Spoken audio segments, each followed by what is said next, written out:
हिमांशु साहब कह रहे हैं हाँ। कि यंगस्टर्स को हमेशा मौका दिया जाता है, पहले 1-2 सीरीज होम सीरीज खिलाई जाती हैं जिनसे उनका कॉन्फिडेंस बूस्ट होता है अगर अच्छा खेलें, क्योंकि वो उनसे फेमिलियर होते हैं।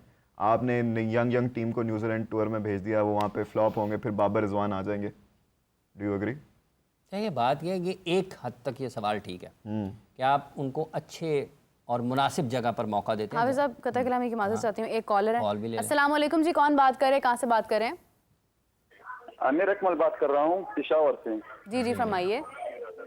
मेरा सवाल ख्वाजा साहब से है। उमर अकमल के साथ बहुत जुल्म हो रहा है, इसकी डोमेस्टिक चांस भी नहीं मिलता है, नेशनल कप में भी चांस नहीं मिलते हैं। इसकी वजह क्या है, किस वजह से इसको चांस नहीं मिलता है? इसकी आपकी 2017 से लेकर 2024 तक 25 तक मेडल ऑर्डर बेसमेंट बहुत कमजोर है पाकिस्तान का, लेकिन वाहिद उमर अकमल है, इसका बहुत अच्छा प्लेयर था, इसके साथ क्यों चांस नहीं मिलता है? बिल्कुल ठीक है, बहुत शुक्रिया आपका, थैंक यू सो मच। हाफिज साहब आपने पहले बात मुकम्मल करनी है या फिर जवाब? जी कादिर साहब। ख्वाहिश साहब से जी उमर अकमल साहब को चांस इसलिए नहीं मिलता कि उन पर कुछ थोड़े से टैग्स वगैरह लगे हुए थे। कौन से? वो पुराने थे, वो क्लियर हो चुके थे। उन्होंने केस भी किया था पीसीबी के ऊपर उल्टा, और वो केस जीत गए थे। हाँ। फिक्सिंग वाला जो हुआ था पीएसएल पे। फिर उसके बाद नहीं वो उनका फेलियर टू रिपोर्ट है। अच्छा, फिर उसके बाद उनको वापस लाया गया टीम में और 2 मैच दिए जनूबी अफ्रीका के खिलाफ। नहीं, वो 2 मैच उससे पहले के हैं। नहीं, 2 मैच दिए गए। नहीं, जब उसके बाद दिए गए। नहीं, वो श्रीलंका के खिलाफ अहमद शहजाद वो उससे पहले की बात है। अच्छा हाँ, वो 2 मैच उनको दिए, फिर उसके बाद से उनके ऊपर फुल स्टॉप लग गया। उमर अकमल पीएसएल में आए, ज़रूर पीएसएल में परफॉर्म उन्होंने किया।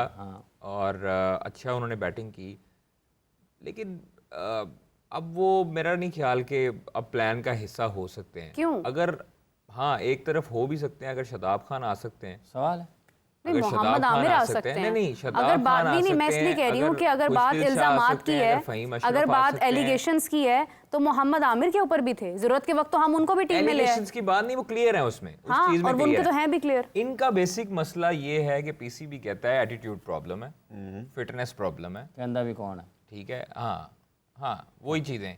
अब वो फिटनेस के ऊपर आती है बात, तो आजम खान आता है पहले। ठीक है, आजम खान को क्यों शामिल किया गया भाई? फिटनेस के ऊपर बात आती है तो आजम खान को क्यों शामिल किया गया? वो खिलाने नहीं चाहता।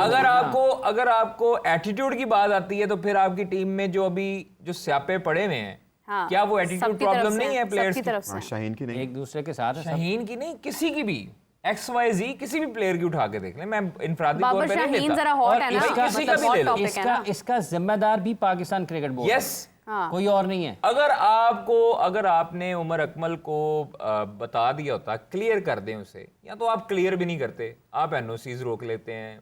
मतलब आप ना उनको प्रॉपर क्रिकेट दे रहे हैं, आप ग्रेड 2 की क्रिकेट में शामिल करते हैं उसे।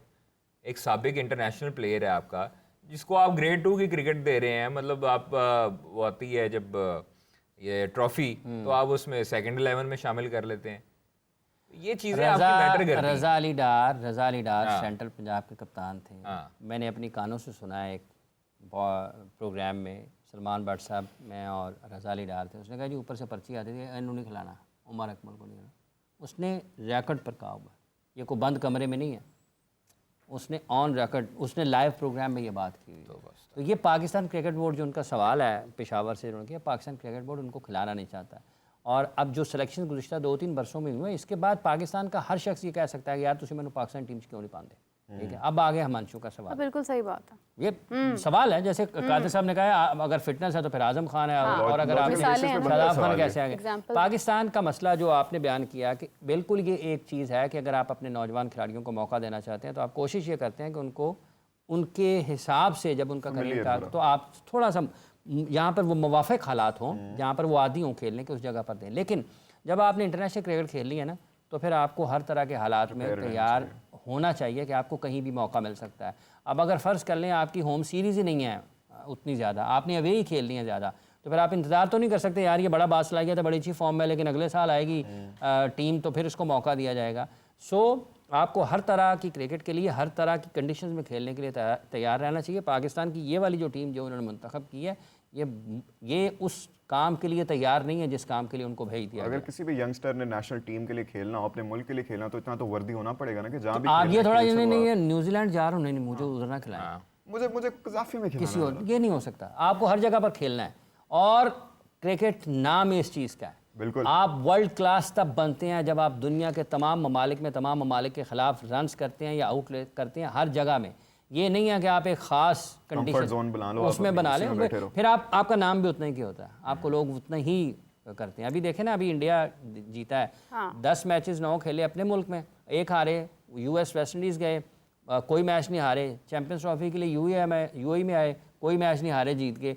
ये अफगानिस्तान के क्रिकेटर्स की क्यों ज़्यादा बात होना शुरू हो गई है? क्योंकि वो इनफरादी तौर पर परफॉर्मेंसेस दे रहे हैं, वो ऊपर आ रहे हैं।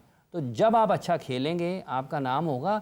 कोई भी देखें, IPL एक अलग चीज़ है, लेकिन जब आप 8-10 खिलाड़ी आपके टॉप लेवल पर विकेटें उड़ा रहे होंगे ना, रन्स के ढेर लगा रहे होंगे, अंबार लगा रहे होंगे, भाईजान हर ब्रांड ये चाहेगा यार ये मेरी जर्सी पहने। जिसके पीछे मिलियंस में फॉलोअर्स होंगे ना, ब्रांड चाहेगा कि ये मेरी इंडोर्समेंट पे आए, सही बात। मेरे उसके ऊपर खड़ा हो, काउंटर के ऊपर मेरी इसने शर्ट पहनी हो। सिर्फ फॉलोअर्स नहीं, हाँ, सिर्फ फॉलोअर्स नहीं, performance based followers. Performance based ना, वो जब करेंगे तभी तो उनके वो जब आप इतनी सतह की परफॉर्मेंसेस देंगे ना, जब 2007-8 में जब देखें तो सही, जब शोएब अख्तर IPL में बॉल करते थे, लोगों का क्या जोश और जज्बा होता लेकिन था। आप साहब ये क्या चक्कर चल रहा है जो रिजवान और बाबर की याद तो आती होगी, ये बड़ा ट्रेंड चल रहा है आजकल।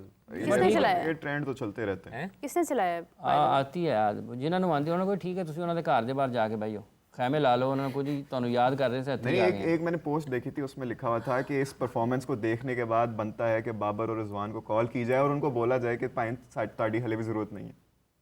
देखें, ये मुख्तलिफ पहलू हैं।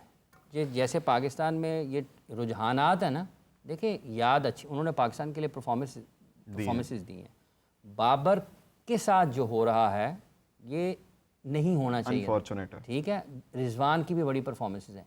इसका ज़िम्मेदार कौन है? इसका ज़िम्मेदार पाकिस्तान क्रिकेट बोर्ड है, जो अपने खिलाड़ियों को भी उनकी ना तो नशो नुमा कर सकता है, ना उनकी ग्रूमिंग कर सकता है, ना उनका दिफा कर सकता है। पाकिस्तान क्रिकेट बोर्ड के लिए सबसे आसान है कि अपने खिलाड़ियों को फेंक दे लोगों के सामने, जो जिसका दिल करता है कर लें। तो ये उनके साथ हो रहा है। ये जो इस वक्त हो रहा है, ये खुद आने वाले लोगों के लिए भी एक सबक है कि भाईजान जब आप कप्तान बने, आप मेरिट पर फैसले करें। जब आप कप्तान बने, आप पसंद नापसंद पर ना जाएं, ठीक है। बाबर ने इतने रन, 10,000 से ज़्यादा इंटरनेशनल रन हैं यार, गिनने बैठे टाइम लगता है, लेकिन 2-3 साल से जो हो रहा है वो वही है जो उन्होंने बोया वो काटा है, ठीक है। अगर वो एक प्रोग्रेसिव कैप्टन होते, वो अच्छे लोगों की टीम अपने साथ तैयार करते, यार मैंने कल कलां को छोड़ जाना है, मेरा नाम आने वाला, जैसे रोहित शर्मा ने किया है। देखें, सौरव गांगुली कोई ICC का टूर्नामेंट नहीं जीते हैसियत कप्तान, मेरा ख्याल है वर्ल्ड कप नहीं जीते। कोई टीम कैसे बना के गए? आज भी लोग उनको क्यों याद करते हैं? चलें इससे भी एक और आपको बात बताता हूँ। आज भी लोग उसको क्यों याद करते हैं? टीम बनाई, अपना नंबर छोड़ा, ये किया वो किया, जो लोग डिजर्व करते थे उनको टीम में लाए, ठीक है। सब मुखालिफ थे विराट कोहली के, रोहित शर्मा के, और सौरव गांगुली थे जिसने फैसला किया नहीं बस बहुत हो गया, रोहित शर्मा को कप्तान बनाया, टीम की हालत बदल गई है। वो 1 साल में 1.5 साल में 2 ICC के इवेंट जीत गए हैं। कप्तान कौन है? रोहित शर्मा। इससे खिलाड़ी कौन है? वही जो पहले भी खेल रहे थे। अच्छा, इसी पे कादिर साहब, अभी जितनी भी गुफ्तगू हमने की है उससे क्या महसूस होता है कि कप्तानी में भी फ्लॉज हम डिस्कस कर रहे थे पिछले प्रोग्राम में। आपने कहा था कि चेयरमैन तब्दील हुए सबसे ज़्यादा 2022 के एंड में और 2023 के स्टार्ट में जाकर पाकिस्तान का एग्जैक्टली जो डाउनफॉल स्टार्ट हुआ है वहाँ से स्टार्ट हुआ है। तो आप एक्सप्लेन कर रहे थे, उसको कंटिन्यू करें। देखो मीरब, अगर आप 2021-22 का साल उठा के देखते हैं तो वो पाकिस्तान उसमें बेहतरी की तरफ जाना शुरू हो चुका था, और टूर्नामेंट्स में इनफरादी तौर पे भी प्लेयर्स हर एक अपना रोल प्ले कर रहा था जीत में। कभी आसिफ अली जितवा देता था, कभी खुशदिल था, कभी नवाज़ था, कभी बाबर रिजवान की जोड़ी जितवा देती थी, कभी शाहीन नसीम हारिस जितवा देते थे। ऐसे ही है।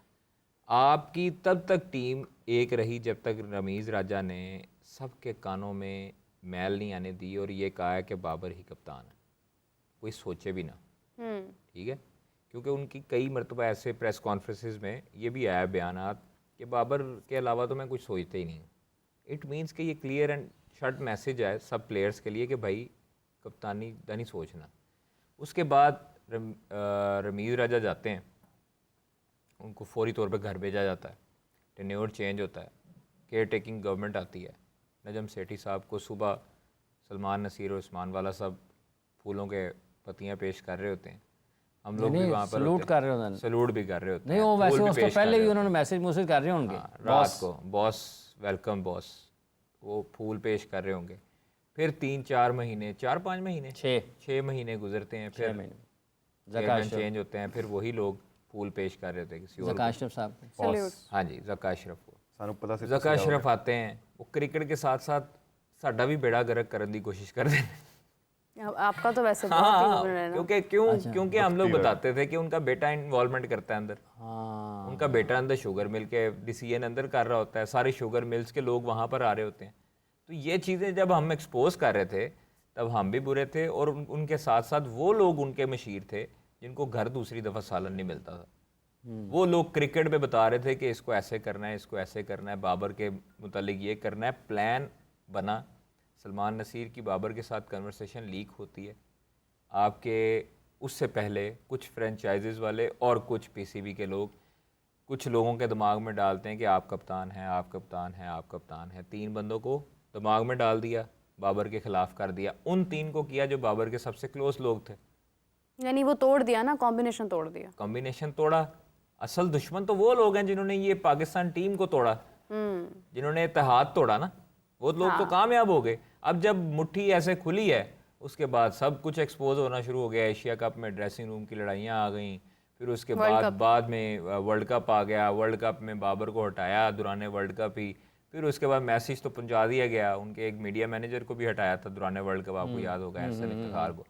फिर उसके बाद शाहीन को कप्तान बनाया, और एक सीरीज़ के बाद शाहीन को भी हटा दिया, शाहीन को हटा दिया, फिर बाबर को बनाया, फिर बाबर को हटा दिया, फिर रिजवान को बनाया, फिर रिजवान को हटा दिया। तो ये जब तक आपकी हटाना लगाना लगा रहेगा ना ये सिस्टम, तब तक आपकी क्रिकेट तबाह होती रहेगी अल्लाह के हुक्म से। ऐसे आगे तरक्की कभी नहीं करेगी। हॉकी का भी यही हाल होता आया था, और हॉकी में जब हवस आने लग गई थी इक़्तिदार की, तब ये चीज़ें आगे आनी शुरू हुई थी। और आज हॉकी देख लें किधर है, हॉकी के कप्तान का नाम किसी को नहीं पता होना, ठीक है।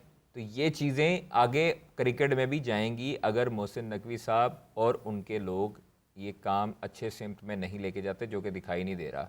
PCB में जो अभी चल रही हैं चीज़ें, कुछ ऐसी चीज़ें चल रही हैं कि मैं मतलब देखें, अगर आप लोगों को ओब्लाइज करेंगे, अगर आप लोगों को मज़ीद भर्तियां करेंगे, तो उन्होंने कुछ नहीं करना। आपके PCB में ब्यूरोक्रेसी ने कुछ नहीं करना। आपकी पाकिस्तान क्रिकेट बोर्ड का नाम होगा आपके क्रिकेटर से, आपके क्रिकेटर्स अच्छी परफॉर्मेंस देंगे, आपके कप्तान का, आपकी पाकिस्तान के सितारे जो लगे हैं उसका नाम होगा, आपका अपना नाम होगा, आपको स्पॉन्सर्स मिलेंगे, आपकी बल्ले बल्ले होगी, आपके प्लेयर्स मुख्तलिफ लीग्स में जाएंगे। जब आपने लोगों को ओब्लाइज करना है पाकिस्तान क्रिकेट बोर्ड में, और उसके बाद टीम में ये होगा आलम की नए लड़के जा रहे हैं, आप उससे नाराज़ हैं, उससे नाराज़ हैं, उससे नाराज़ हैं, या उसकी परफॉर्मेंस अच्छी नहीं है, तो फिर आप ना टीम बना सकेंगे ना बोर्ड बना सकेंगे। तो इसलिए गुजारिश ये है कि अपने जो मशीर हैं, हमेशा क्यों कहते हैं कि मशीर मरवाते हैं, तो ये हम मशीर ही मरवा रहे हैं। चेयरमैन साहब को हमने बड़ी दफ़ा गुजारिश की है, एक मरतबा फिर हम गुजारिश ही कर सकते हैं, हम तो माड़े आदमी हैं हाफ़िज़ साहब, तो हम तो गुजारिश ही कर सकते हैं। माड़े होते फिर नहीं, हम तो बड़े चले जाते मजबूर और माड़े आदमी, हम तो गुजारिश कर सकते हैं, हम तो उनके खैर ख्वाह कि जो उनको कहते हैं कि भाईजान इनसे टलें, तो वो नहीं टलते। तो ये कैसे हो सकता है? आप कहने नहीं, हम देखें, हम तो उनके बारे में कभी बुरा नहीं सोचेंगे। क्यों? क्योंकि हमें उनसे कोई मुफाद नहीं है। उन लोगों ने मशवरे गलत दिए और अभी तक गलत दे रहे हैं। कई ऐसे भंड हुए जो नहीं होने चाहिए थे। चेयरमैन साहब ने बल्कि खुद भी कई मरतबा ये चीज़ देखी भी है और उनको रोका भी है, लेकिन हम लोग बताते रहेंगे। आपने वो सोने के अंडे देने वाली मुर्गी की कहानी सुनी हुई है ना? वो मुर्गी मार दी है ना उन्होंने कहा जी एक दफ़ा काट ली अंडे, ये वो काम कर रहे हैं ना मुर्गी बची, बस ये वो काम हो गया काम।